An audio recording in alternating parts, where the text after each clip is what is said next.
commencer, on va faire un débrief sur les trades qu'on vous a envoyés tout au cours de de ces 2 derniers jours, donc hier et aujourd'hui.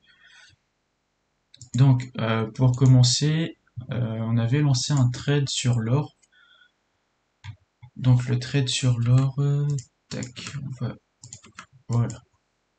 Donc, le trade sur l'or, on visait un achat jusqu'à 1745. Donc, je vais mettre ça comme ça pour que ce soit plus compréhensible.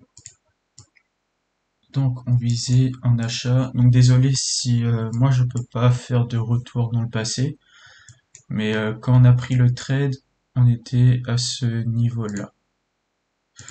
Donc, quand on a lancé le trade, on était à ce niveau-là, avec euh, un stop loss très très court, un très court stop loss avec un TP ici. Donc, on a lancé ce trade par rapport déjà à la cassure de notre 618. Donc, notre cassure qu'on peut voir ici, à ce niveau-là, je vais juste décaler ça, voilà. Donc là, on a une cassure ici, on a une autre cassure de 618, donc c'était une confirmation d'achat sur l'or. Donc on a décidé de lancer ce trade-là, car il y avait aussi une très grosse résistance, donc ici.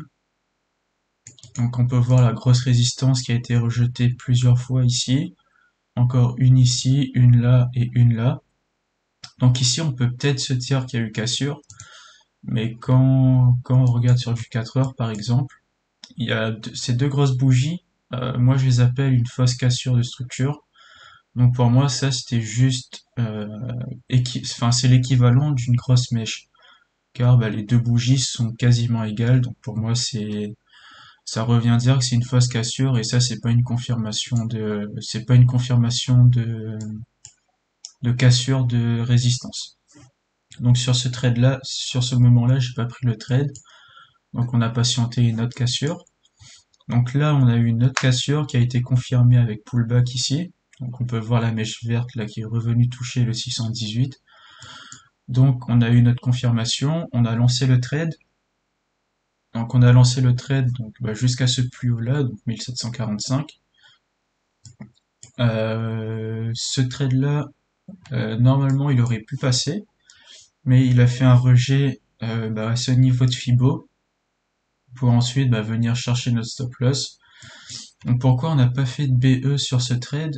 Parce que déjà le stop loss était vraiment très très court, et ce qu'on craignait c'est que justement que ça fasse, donc c'est que juste on craignait que ça fasse ça justement, que le prix il casse ici, qui monte là, qui refasse un pullback pour ensuite remonter ici. Donc c'est pour ça qu'on n'a pas fait de break-even là-dessus, parce que on pensait que ça aurait pu juste faire un rejet du support pour remonter à l'achat.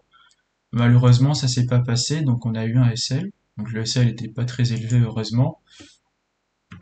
Donc voilà sur l'or pourquoi on a eu ce SL et pourquoi on n'a pas fait de BE pour sécuriser un minimum la position. Donc ensuite, pour l'instant, est-ce que vous avez quelques questions dessus ou pas du tout? Ou tout est clair pour l'instant?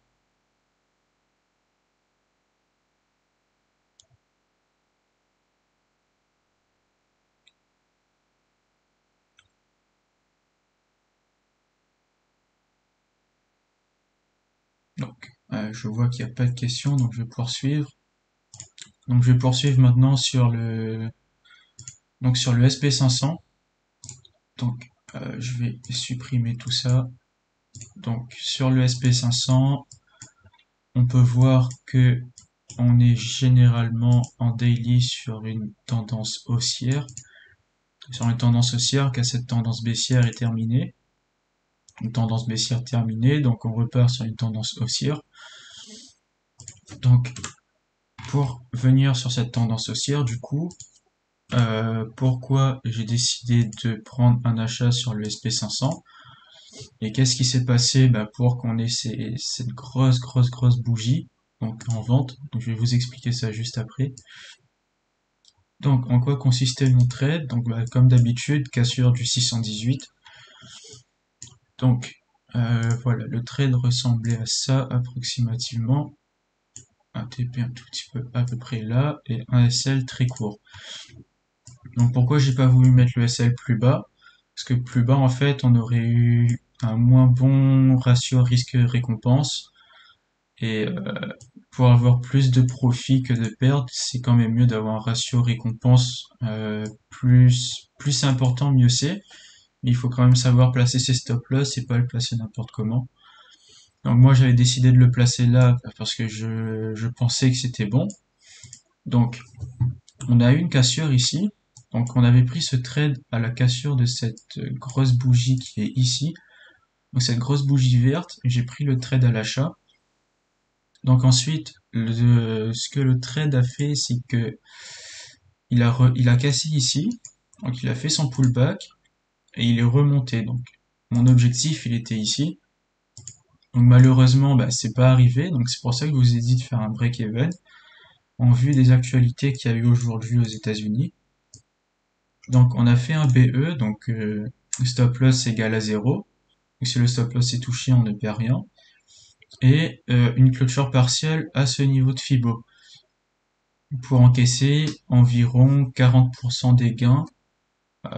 Si tout le monde l'a fait, normalement tout le monde a encaissé une partie des gains à ce niveau-là quand j'ai dit de faire un break-even pour bah, justement préparer les actualités aux États-Unis qui sont pas bonnes du tout en ce moment. Donc voilà le trade sur le SP500.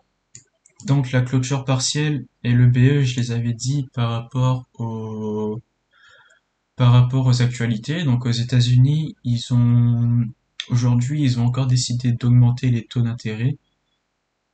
Et donc cette fois-ci, bah, cette augmentation, elle a fait vraiment de très très grosses chutes sur bah, quasiment tous les marchés même. Il y a eu des très grosses chutes sur tous les marchés contenant bah, l'USD, même le CAD si je me trompe pas. Non, le CAD, lui, il a pris en valeur. C'est l'USD on a, non, le CAD a perdu en valeur si je me trompe pas et l'USD en a pris, si je me trompe pas, oui c'est ça. Donc voilà, donc grosse chute des marchés sur les indices, donc le SP500. Pareil sur le Nas, pareil sur le Dow Jones. C'est les trois indices américains. Donc voilà, bah, le trade sur le SP, c'est donc pour ça que on a fait un BE et une clôture partielle parce que le trade était déjà quand même bien avancé. Et bah, vu les actualités, on a préféré sécuriser et encaisser quand même une partie des bénéfices pour pas redescendre à zéro et faire une perte. Donc voilà pour le SP500. Donc maintenant, je vais attendre, je vais regarder s'il y a des questions. Donc tac, qu'est-ce qu'il y a des questions? D'accord, donc toujours pas de questions, donc on va reprendre sur maintenant le pétrole. Donc le pétrole, ce qu'on peut voir en premier, c'est déjà, donc je cherche, voilà, donc épaule, tête, épaule.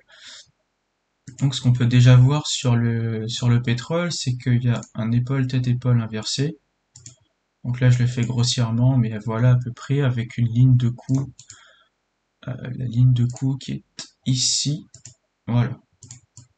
Donc on a une ligne de coup, je vais bien remettre ici, comme ça c'est plus clair, voilà. Donc on a un épaule tête épaule inversé avec la ligne de coup. Donc sur ce genre de trade, ce qu'on fait, c'est que on met le stop loss bah, au niveau de la dernière épaule. Et pour le TP, on le détermine très facilement. Donc un épaule tête épaule, donc on part de la ligne de coup jusqu'au sommet de la tête. Donc tac jusqu'au sommet de la tête et on le reporte ici à la hausse. Et bah, on a notre TP. Donc notre TP est à 93 si je me trompe pas, donc un tout petit peu plus en dessous, un tout petit peu plus bas que bah, un tout petit peu plus bas que la distance tête ligne de coup pour quand même sécuriser si ça arrive à monter jusque là, donc on clôture toujours un tout petit peu avant. Et du coup bah, le stop loss à ce niveau là. pour, pour que ce soit égal avec la dernière épaule.